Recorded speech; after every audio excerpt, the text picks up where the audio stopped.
show. Due to last night's performance in the second straight L, I have decided to move away from Green Bay, Wisconsin, and I have gone remote to a very desolate part of the country. I can no longer support this team. Joe Barry putting Preston Smith out in coverage. Oh, that's bad. Stick a fork in a Jordan Love's completion percentage. All kidding aside, we're on double duty today, coming to you live from Boise, Idaho. And like some other episodes, we're keeping the ball rolling with some celebrity appearances as well. We have another fellow Packer podcast host in the show with us here today, along with Dave. Both of the two coming from Illinois, Bear Country, but nonetheless, guys, hey, let's go ahead and open up the tab for a second straight loss against what I call is a inferior opponent. Yeah, the Raiders basically tried to give us that game, and we just didn't want to take it. So I have a question for everyone here. Is it an inferior opponent at this point if we just aren't playing to that level either? Like, I sent Jordan a text right at the end of that game. Like, I think we're a bad football team. Like, you just see so many penalties, so many mistakes. I get it. We're young, and we've been harping on the youth movement, harping on this is going to be a developmental year of who's going to grow, who's going to be kind of cornerstones of this team for the next couple of years. But this is not a team that makes sound decisions, sound play calling, and just a lot of miscues. So I don't think we're good. I don't think we're average. And if we're losing to bad teams, I think that puts you in the bad team category. This is the easy part of the schedule. It's only going to get tougher. You want to go first, Jordan? Go ahead and take it, Hein. I'm pretty optimistic at this point, so I'm holding out on my call on this team. I mean, we're still going into this game without Aaron Jones, right? We get more banged up as the game goes on. No Campbell, and then Quay goes out, and God bless Isaiah McStuffy, as I call him, and Eric Wilson. I mean, the boys tried their best and honestly had a few nice plays. But for me, this is still us hurting ourselves. And this is still Jordan Love working out some of the kinks. We'll get into the accuracy issues, I'm sure. I still have faith this team is better than what we've put on the field in the past few weeks, and especially last night. That was a game that we should have won and we didn't. We talk about being a young team and needing to grow. This is where we see it. But if you're asking me who's the better team, Packers or Raiders, I would still say we're the better team. We just need to stop getting in our own way. Yeah, I don't think we've gone into a game yet where it's like, oh, this is the Packers 2023 team. You've either had Jones out, Bakhtiari out. Now Bach's going to be done for the year, so that's kind of a moot point. I know injuries happen, but we've had key players go down either during the game or be scratched before the game, and you just haven't seen, I guess, this team. And we all know that Aaron Jones is the engine of this team. He has been for the last couple of years. So when you're missing him and you have A.J. Dillon, which he gave it his all. He put his best game on tape last night, but it's a different offense comparatively. A.J. needs a lot of downhill rhythm runs where Jones could just break one at any moment. You could get him swing passes. You could get Love into a little bit of rhythm with him. It's just a completely different football team without Jones on the field. I'm going to split the difference between the two. I do think that this team is super talented. It's going to take some time. Hey, if this was like a 30-minute football game, every single one, like our record may look completely different. We're a second-half team when we come alive. These slow starts in offense do us no favors, but talent for talent, I think we can go toe for toe against the Raiders and Devontae Adams and everybody else that they have on it. So I'm holding out. I mean, it's 5 games. I need to see a full season's worth, but the talent is there. The potential is there as well. Our defense, I thought, did a good enough job to win the game. Basically, holding to 14 points, if not for Love's Brett Favre boneheaded decision to throw it straight at some guy that looked like it was created from Madden. But, yeah, I'll go somewhere in between that. It's growing pains, but I see the potential of this team, and it's an overreaction Tuesday now.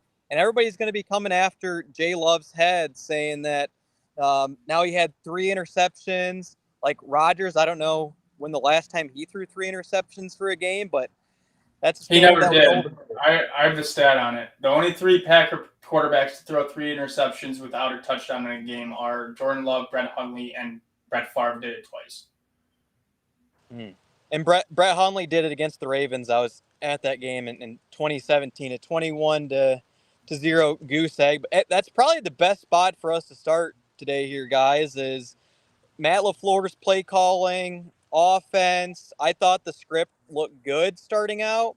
We got a couple drives going. We settled for a field goal in the second one, and some early runs by A.J. Dillon. I'm not ready to cast him off this island yet, despite the trade rumors, but I thought our offense got off to a decent start, but didn't cash in on those first 2 early possessions. And then after that, it's getting behind the sticks with Max Crosby being like Reggie White, what he looked like during his tear. But, I mean, what are your guys' thoughts as far as, I mean, to help out Love with this completion percentage and not getting behind the sticks and making up for these pass rushers like a Max Crosby or Aiden Hutchinson that are just basically having their way with us? So I'll tee one up for Devin here, but there needs to be more. There needs to be more play calling, like to DeGuara and to what we've seen from Musgrave, where it's that kind of just naked boot, and you get one of the tight ends in the flat, either the H-back or the tight end coming to the flat or a crosser, something shallow, dump it off, let the guy make someone miss, or the guy had a steam and get upfield and just kind of move the chains. It's been too many 2-man, 3-man routes, long developing routes where we've seen in the past where the protection's not holding up. He just needs more rhythm passes, or just, I don't know, put something in a yellow Sharpie that says, hey, I got 8 yards off this. Maybe I should dial this up again. But instead, it just seems like he doesn't want to go to the easy pickings. Dave, I couldn't agree more. You honestly took the words right out of my mouth. Going into this season, I got all fired up because there was an article saying that the Packers should cut like Josiah DeGuara. And I was so mad about the clickbait. And we're going to be seeing a lot of that on Instagram, whatnot, that Caleb Williams, and that just makes me so mad.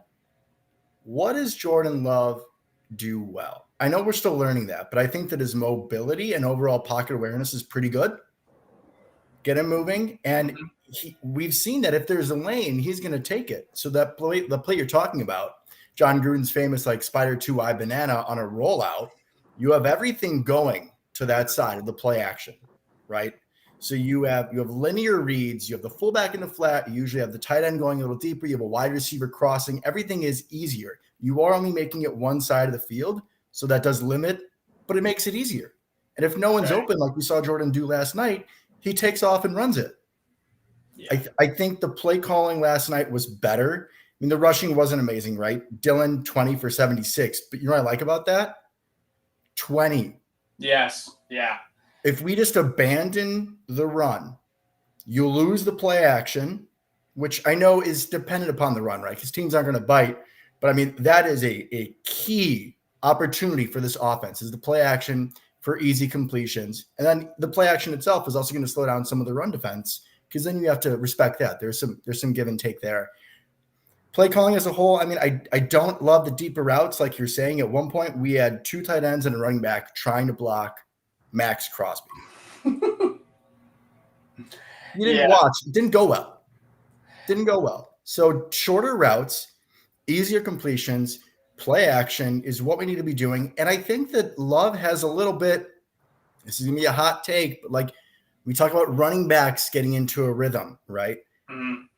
Not saying he's like Tebow in the first 3 quarters, but I'm saying we're like with Tebow or even like Mitch. I remember with Mitch, give him some shorter throws, get him going. I think the Love is superior to both those guys, but just give him the rhythm, shorter passes, and then things will open up later. But if you're trying to just take deep shots and those deeper routes right off the bat with a subpar offensive line, this is what happens. We've talked about this before, Jordan, where LaFleur has a tendency, and we probably thought it was Rodgers, but now I'm thinking back on it, it's probably more LaFleur. LaFleur wants a 10-point play. Like he gets down and all of a sudden it's like that's not in the playbook. That's not how football works, where you feel like he almost starts pressing, and then him pressing leads to a quick 3 and out. Defense is exhausted. They're right back on the field, and it just compounds the issue. I know we're comparing Hall of Fame quarterback to an unknown quarterback, but Jordan Love looks the most Rodgers-esque under play action. He's had the guitar fake. He's had the rollouts, especially early Rodgers, where Rodgers could get 15 with his legs, where he finds the hole and he can take it if he's uncomfortable with the lane. Everything else has been kind of jumbled up, but Love looks the most comfortable where you get him moving, whether it's left or right. Just get him the pocket rolling. Jordan, you could kind of take it from here, though, buddy. My only gripe, and this is going to sound like coach talk, but like if we go back through and look at every single possession where we get ourselves in harm's way is we get ourselves in these second or third and longs, especially second and long with the 2 drives that stalled out last night in the first half. It's a 2nd and 11 because Max Crosby blew us up in the backfield. That's where, to your point, Dave, I think LaFleur he either hits sort of panic button and we need a chunk play to pick up the first down. You realize that, hey, we still got 2 more downs to go. But looking back through like the first 5 games, I know we'll dissect it further on Sunday, but when we get in 2nd and 3rd and longs, like you might as well just roll out Wheelan because I don't think we've had good play calls to pick up 5 yards or to do a play action fake and check it down into the flat. But then when we do have early down success, like look at the first drive in the 3rd quarter, that we had 5 straight runs to finish out the drive and a touchdown by A.J. Dillon. We had a nice gainer on first down. And then even our first 2 possessions to open up the game, I want to say they both started with run plays that got us at least 3, if not 4 yards. But yeah, my only thing to clean up so far, and I think it will get more points and not 14 like we did last night, is these 2nd and 3rd and longs are killing us so far. Yeah, part of that is going into the year, whether it's our top strength or at least top 2 strength, was the offensive line. And the offensive line, due to injury throughout the entire board, I think everyone's dealing with nicks and pains and whatnot, but also there is some inexperience level there, whether it's the position you're playing or just having a Walker out there, which I think he's going to be good. I just think he's inexperienced like the rest of this team. Is they're just not providing the time. They're not providing the push in the run. So it's kind of a double whammy. You're 3rd and 11, the defense is just pinning their ears back. And I mean, you're only getting a 2.5 to 2.5 seconds to throw that thing, and guys aren't going to reach the sticks with that amount of time. Yeah, the only thing I wanted to add to what you guys said was that, I wonder if in the medical staff of the Packers, do they have a nurse? Because I don't think it's the worst idea if when we go down by 10, I give Matt LaFleur some Ativan, a little antipsychotic just to calm, it's okay. We can still run the ball. We can still pass short. We said perfectly, Dave. We don't need a 10-point play, man. We're okay. And the defense, for the most part, was playing pretty good. Just chill. Chill. Give us some time. And the biggest question on offense from last night that I have is, and we're going for these long developing plays down the field, Romeo Doubs can win his one-on-one. He can win his one-on-one on a slant play or something early to be able to get himself open. Where was he at up until the 3rd or the 4th quarter? He was basically non-existent. Same thing with Jaden Reed, who only had 1 target early on.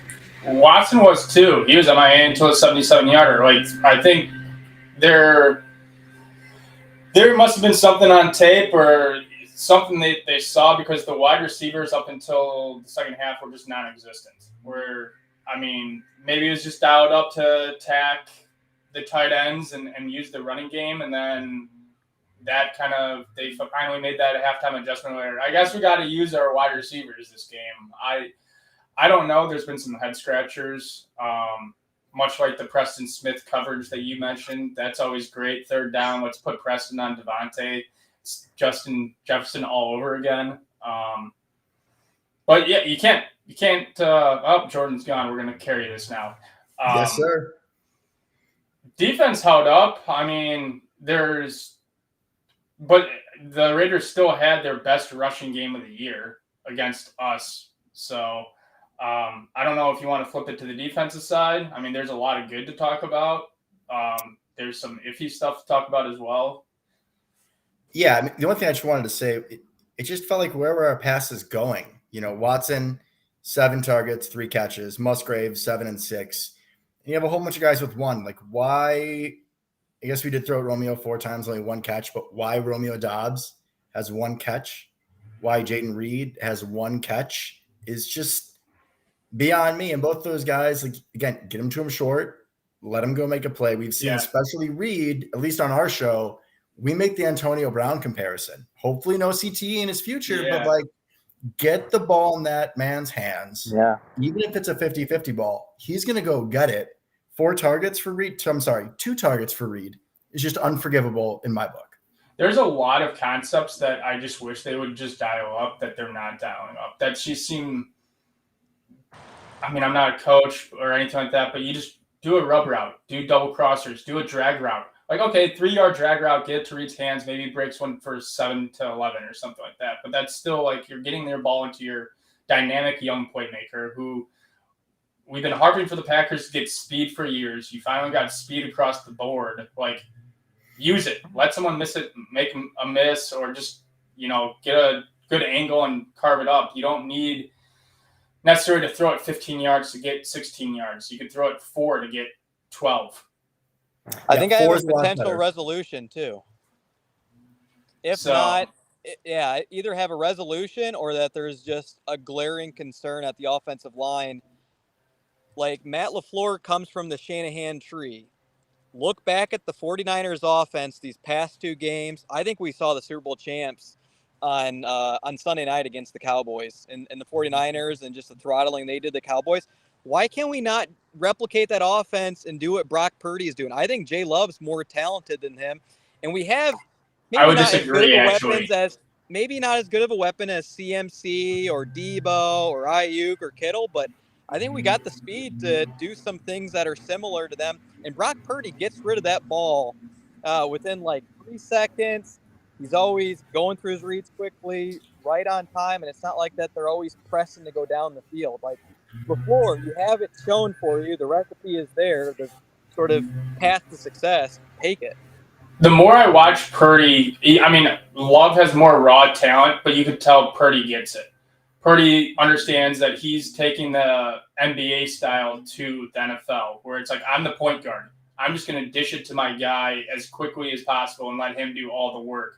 Where it seems like either LaFleur or Love, or a combination of the two, want Love to shoulder a lot of the work, where much like the 49ers offense, where you have plenty of guys when Jones is on the field, and then with Watson and Dobbs and Reed and Musgrave to just get the ball in their hands and let them shoulder the yards after catch, where we've seen Green Bay receivers in the past from 2010, 2011 just carve it up. I think Love has a big part to do with that. He has, and I know you want to compare him to Rodgers with his play action. I think he has more Favre in him with that gunslinger mentality. Oh yeah, he wants to take his shots. He wants to get the sidearm angles in there.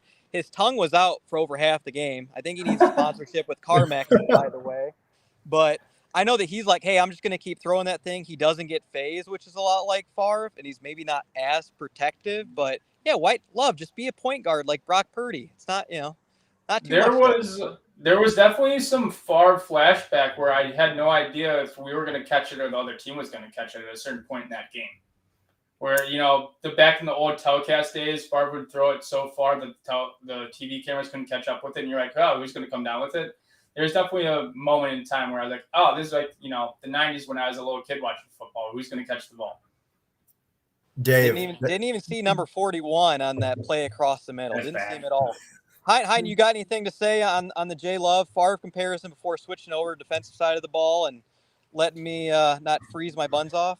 Yeah, brother, of course. The only thing I'm going to say is I remember distinctly as a kid, right? Yeah. I mean, we came in relatively late into the Favre experience, and for a lot of it, you see Favre rainbow, roll out, rainbow, sun deep, and I was kind of hold my breath, because it was 50-50, whether it was going to be something beautiful or something not so much. And with Rodgers, when he rainbowed out, I was licking my chops. I was just waiting to stand up and celebrate that touchdown. And with Love, earlier in the season, I was waiting to stand up. But honestly, bro, when he threw that pass into the corner of the end zone, the last play for us on offense, it was like it was Favre again. If we're making the comparison, I see both.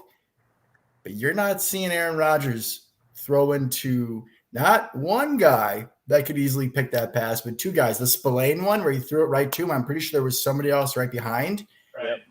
we kind of get back and forth. I see bits of both, but if I had to, point my needle one way or the other, I'd say I see more Favre. Yeah, absolutely. Give Watson a chance on that red zone interception. Like Watson was down there with his head in his hands, like looking dejected, like that's on me. I'm like, I don't think Love gave him a good ball to make a play on it. Underthrown. He needs to get the ball out on his deep balls faster and let the guys run it. It seems like he's waiting till they're at the top of his yardage to let it rip, and then it just hangs up there. I think he just needs to make the decision quicker and actually just get rid of it quicker for the guys to get under it, because it seems like he's just waiting for their basically till he has to all out gas it, or he has a guy in his face when he's trying to throw the deep shot, and it's kind of he's short arming it. JT O'Sullivan, quarterback coach, he'd agree with that. Hey, but it's not all doom and gloom though, guys. I think we had a winning performance on the defensive side of the ball. I have one more thing on offense, Jordan. Just one more. I think we'll pick it apart.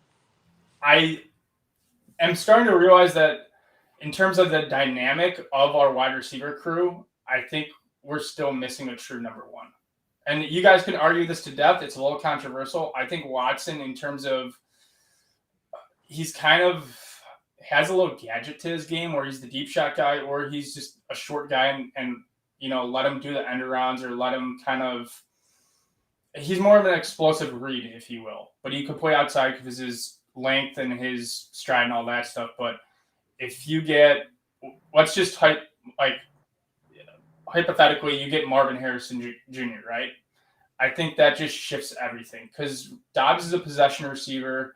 I love Dobbs to death, but I think it just shifts the coverage of the defense, which I think you're missing, because coverage clearly rolls to Watson because they're just afraid he's going to take the top off, but you don't have a true game breaker. I mean, Reed gets uncovered quite a bit, but he's a slot guy.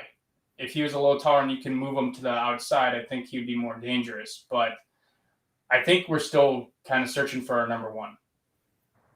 You guys maybe a better version of Mike Wallace or Deshaun Jackson. That is, I need to see a full, complete season. I think Deshaun Jackson's a great comp. I was just gonna say, this reminds me of, if you remember those Eagles teams, Deshaun Jackson is Christian Watson, Jeremy Maclin is Romeo Dobbs, and that worked. They had Brent Selleck, LaShawn McCoy. It can work. My question is, especially last night when Dave, as you pointed out, they're rolling coverage on Christian Watson. Why are we throwing short to Romeo Dobbs? What are we doing? Is my question. It's a great question. He's shown to win his one-on-ones. I just think they just weren't looking his way. Maybe it just wasn't there. Not that it wasn't there. I just think it was completely ignored in terms of it wasn't there. Yeah, and not to make matters worse, the Raiders had practice squad guys out there in the secondary last night too. Yeah, no Nate Hobbs, and their other corner, don't even know his name, was out too. So we were down to at least their third corner as the number one, and didn't even matter. Again, is it the pass rush? Is it Ramon not getting open? I didn't torture myself by watching the all 22. Maybe that'll be for afterwards. Have another drink and just go through punishment.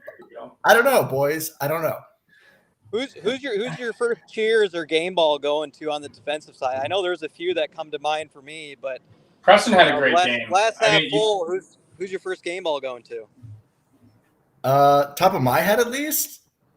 Kingsley Enagbare had a few nice plays, man. He's super flashy and inconsistent, but I was proud of him last night, man. Rudy Ford that's probably Rudy Ford's best game too. I mean, we saw the pick against the Lions, but he had 9 tackles. Got the pick. He was kind of all over the field, especially when Savage went down. I'll give it to Rudy. Show some love for Rudy. So do you think, and people are going to come after Joe Barry on this loss, even though I think nothing of that sort that you can hang your hat on for Joe.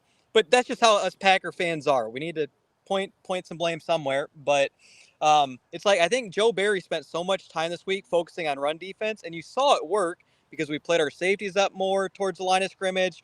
Rudy Ford was involved in the action. We saw Mr. Chicken Wing, Darnell Savage, throwing his arm in there on a couple tackles in the backfield, but missing. So, like, he concentrated on that. I think he delivered. Like, Josh Jacobs did not have a Bijan Robinson performance against us. But it's like he put so much effort into that. And then you got Preston Smith at least 3 times, if not more, lined up in coverage and not pass. And then you have Rudy Ford lined up 10 yards off the line of scrimmage. Like there's screenshots. It's kind of going around the web now of Rudy Ford lined up 10 yards off the ball for that touchdown, and Preston Smith in coverage. Like he focused so much on the run side of it. How do you explain having Preston Smith in coverage that many snaps? You have to call a timeout there. As a coach on the sideline, whether it's Barry in the press box seeing it from below or LaFleur on the sideline just looking at it, you just have to burn a timeout. Or you have to have almost kind of like an audible on your defense, much like just like a can. Once you see your outside linebacker lined up with their number one wide receiver, you just have to somehow get out of it.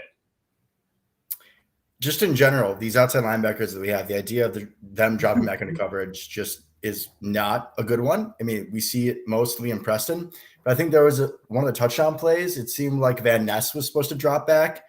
And I mean, he's the ideal one out of the group because he's the fastest, right?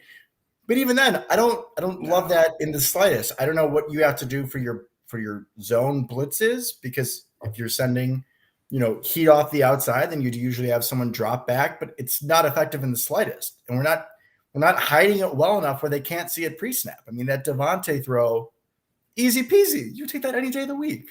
There has to be something that offensive coordinators are seeing on our defense where they're exploiting it, where they're like, when we get this look, we know that the outside linebacker is either going to drop, or if we move someone into the slot, the outside linebacker, that's his responsibility and has to shift over. Like, it's happened too many times where that can't actually be a play call.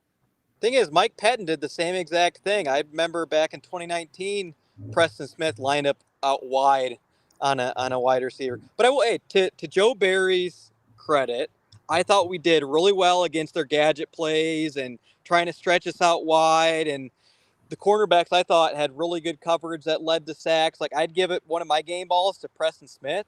I think he's been somewhat a non-factor through like the first 4 games, but he had a tip past the line of scrimmage.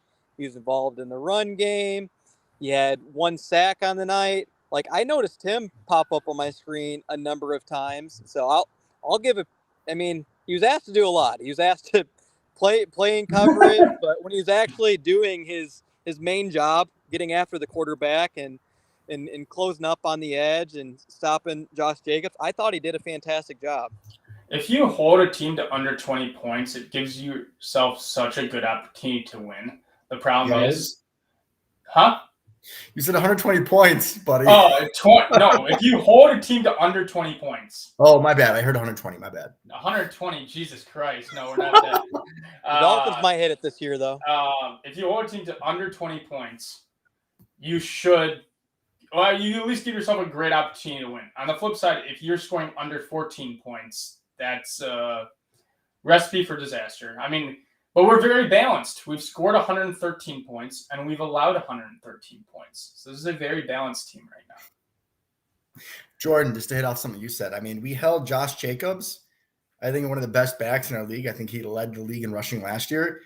20 for 69. Jimmy G, 22, 31, 208, 1 touchdown, 1 pick. I mean, this isn't the defense's fault, but like you said, as Packer fans, I don't know if either of you guys follow like the Packers accounts on Reddit, which are really fun, or like Instagram, which are fun in the offseason when they do stuff that we love, when they talk about old players. Literally, like during a commercial break, I just see like Caleb Williams fire Joe Barry. I'm like, this is trash. Yeah. There's no need to blame Joe Barry. We can nitpick the Preston Smith being coverage, and we agree that that's wrong. But when you have an offense that puts up 13 points, we only give up 17 with how much they were on the field. Could we really ask for a much better performance defensively, considering everyone that was out? Like, that was one of the best defensive performances that we've seen of this team, especially against someone who's not the Bears. Because I think, and they were down to what'd you call him, McDougal, McStuffy. Yeah, you called him McStuffy. Quake Walker was down. Eric Wilson was in the ball game. Darnell went out too. Hey, and the best part about it all, we held Devontae in check for 45 yards. Yeah. We need to look for these moral victories. When do you think the emotional dam breaks on the defense? Because it's starting to come out in cracks. You saw Douglas absolutely beside himself that Nixon missed the, dude, just take it. Because Douglas had outside coverage. Nixon's clear responsibility was if he ran a slant just to jump on it at that angle as fast as possible, and he misread the angle. It's like he started sliding to the outside, and then Jair comes out with a quote saying, well, I guess we can't allow a touchdown anymore. Like, this is a young team, and we're going to have to, like, strap it down defensively. So there's been little, water leaks. There's been little cracks going here and there. Does the dam ever break? Does the dam just kind of, is it the defense kind of just like, well, we're actually putting up good performances, but if the fan base is going to trash us and everyone's going to put it on us for losing the games, like, I don't know what else to tell you. I don't think the dam breaks emotionally outward. I think that you see it just by like natural progression of football, where we had games against the Falcons where the offense doesn't do anything and the defense holds up for the most part and they just get run down. Like, that will happen. Right. You look back to like the Mark Sanchez Jets teams, those teams' offense wasn't as inept as we look right now, but that defense was still like, hey, this just means we got to go out and be better. I think it'll show a lot if the dam does break, Dave, like you said, that maybe we're a little weaker as a team, as people than we thought. But I believe that this team will take that and rise to the challenge. I'm super happy that you pointed out, as you saw me pointing to you when you were talking about that play, because it sounds like the boys knew it was coming. Yeah. We knew it was coming. Rasul was like, get your ass in there, man. Like, go cut off that slant, go be Malcolm Butler. And instead, the way that he dove behind the play looked like when you clicked on in Madden and you pressed like just like, all right, well, that sucks. The most disheartening thing about that was it was Nixon. So if he got his mitts on the ball, he was housing that 95 yards. Gone. Easy. Thing is, that's also the best wide receiver in the game, and I don't think anybody runs a slant play even better than Slant Boy down there in New Orleans. Spiro. And honestly, what? I was just gonna say, I agree. He's a slant god, but any of the three of us, if you know it's coming, we might have a chance. We might to break that. And I just don't know where he's looking, because from Rasul's his reaction, I know he's an emotional guy, but that degree of response is very evident to me that they knew it was coming. They knew what to do, and he just didn't do it. And that's really upsetting for a guy that I know, at least me on our show, we were super looking forward to him as a playmaker, someone who plays with instincts in his heart, what he could do in the slot. And that was just not the Keyshawn I expected to see, man. He's been struggling. He's been Stokes is coming back. Did we see him? Who? Eric Stokes. I don't know. He's not activated yet. I thought he was active for the game last night. No, he's just practicing. I knew he was practicing. I didn't think he was going to play, but I swear I saw a report that he was going to be active, which didn't make any sense to me. So he was not active. No, he wasn't active. Makes more sense. He was in street clothes along with 3 other players that joined him in street clothes as the game wore on. And I know we're bumping up on time here a little bit and haven't really touched upon special teams. I think Anders Carlson won the day out of the brother battle. His brother missed 2 field goals. And Devin, I'll let you give kind of like your shout out today for the special teams, maybe even the play of the game that happened. Oh, Josh Nijman getting his finger. Dude, I didn't even know it was him. I didn't even know that he's on field goal block. I was trying to explain last night. I didn't know he could jump that high. TV timeout, I was like, oh, the Raiders, like, they're totally going to run this ball. They'd be stupid not to run it. 4th and 1. We can't stop a nosebleed in that situation. Like, they're going to run it, and that's going to be game. And they go for a field goal. Oh, my God. All right. So what? We're going to be down by 7? Okay. All right. Let's see what you can do, Jordan. And then Josh Nijman, did he play basketball? Did he play volleyball? Because those hops, never seen it before. Thank you, Rick Bisaccia, right? We always hear about your genius. Showed on that play. Beautiful. Also, shout out to him for knowing the rules and not jumping over. Yeah, right. I appreciate that too. But I mean, guys, I'll throw it back to both of you for your opinions. I mean, just that whole progression of Raiders are probably going to go for this 4th and 1 and end the game right here. And then they go for it. And then we block it and boink and we get the ball. Like, I was happy as could be. And I was for certain with all that just happened in our favor, that J-Lo was just going to go show and do what he does. I think it made zero sense to kick the field goal because I was even if they made the field goal, I would have been ecstatic. Like, okay, you at least give us a chance. And LaFleur's been a little bit of a gambler this year, so it's not ruled out that he just goes for 2 and says, "My team doesn't have it today. Like, if we score a touchdown here, I'm just going to put it onto this point instead of rolling out into overtime." But yeah, Yash got up there, man. Like you, I had no idea that Yash was on our field goal block team. Beautiful. I don't even want to talk about the field. I don't even want to talk about the field goal, or I guess special teams unit. I wish he was on 2 years ago in a playoff game, but no. Yeah, Jordan ruined my day earlier. I mean, this is making up for it, but he's like, "Oh, Tyler Lancaster." I'm gonna go vomit, and then we'll see how the rest of the day goes.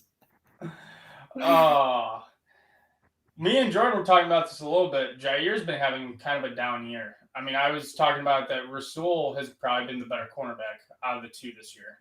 And he just has better ball hawk instincts where I get it, Jair's on lockdown, but Jair actually hasn't been good in the run game either, where he just got juked out of his shoes on one of the Jacoby runs. Yeah, he's a little hot and cold, man. This is someone who this is going to be blasphemy, and I'm never going to be on the show again after I say this. We're all for hot takes. But like 2020, 2019, 18, whatever, when him and Kevin King were rookies, yeah, one of my buddies and I was like, I think Kevin King's better. I did then. And I'm not saying he's better now. No, don't worry. I'm not saying that. But like, there are times where Jair has got a little Randy Moss in him. And I'm not saying it's on purpose. You remember Randy Moss, like especially his Viking days? Take plays off. What's that? He'd take plays off. Yeah. Sometimes he's got it and sometimes he's not. And if you're, supposed to be one of the best cornerbacks in the NFL, you can't do that. And if you're going to talk as much smack as you talk, which we love him for, you got to show it to me more than just when you're shutting down Justin Jefferson. Like, you need to be the captain of that defense. And that is not with words. That is with effort. Like you said, Dave, in the run game, you got to be the colonel. You got to lead your troops into battle. You have to show by example. I mean, Jair, against the Falcons, gave up like a 158.3 rating to who? To Drake London? Who? I'm sorry. Is that Randy Moss? No, it's not. It's Drake London. So to your defense, Kevin King did have 5 interceptions in that 2020 season.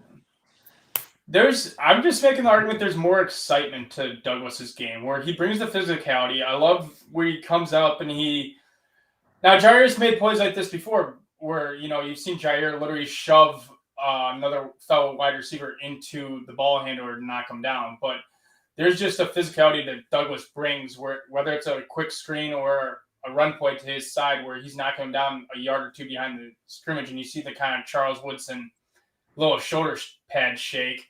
Or he kind of he's more willing to bait the throw and jump it because he's studying and he knows what route they're running.